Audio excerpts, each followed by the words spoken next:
or a name which starts with letter J, what the Lord is connecting into this house. வாழ்க்கையில ஜேல இருந்து வர ஒரு பெயர் வந்து ஆண்டவர் இணைக்கிறார். Amen. The Lord says, when I just pray for them, amen, the Spirit of the Lord just inspired me to say, this season, the hand of the Lord. தீர்க்கதரிசிகள் என்ன பண்ணாங்க?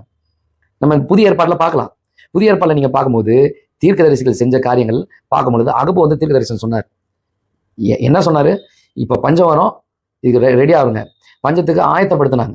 இது ஒரு தீர்க்கதரிசனம். ரெண்டாவது, பவுல் வந்து என்னன்னா ரத்த சச்சியா மறிப்பாரு அப்படின்றது தீர்க்கதரிசனம் சொல்லியிருப்பார். இப்ப அப்படி தீர்க்கதரிசனம் சொல்லும் போது என்ன ஆச்சு? பவுல் வந்து என்னன்னா அங்க போகக்கூடாதுன்னு சொல்லி ஆண்டவர் வந்து சொன்னாரா? இல்ல, உனக்கு மரணம் சமீபமா இருக்குது, ஆயத்தப்படுத்திக்கோ.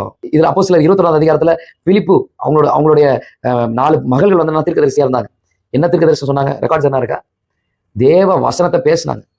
எங்கேயாவது புதிய ஏற்பாடுல தீர்க்கதரிசிகள் வாக்குத்தத்தத்தை குறித்தே பேசினாங்களா? நீ நல்லா இருப்ப, உனக்கு கர்த்தர் வீடு கொடுப்பாரு, உன் சீசன் மாறுது, கர்த்தர் ஏ காட்டுறாரு, பி காட்டுறாரு, இப்படின்னு சொல்லி எங்கேயாவது தீர்க்கதரிசனம் சொல்லியிருக்கிறாங்களா? Or a name which starts with letter J, what the Lord is connecting into this house.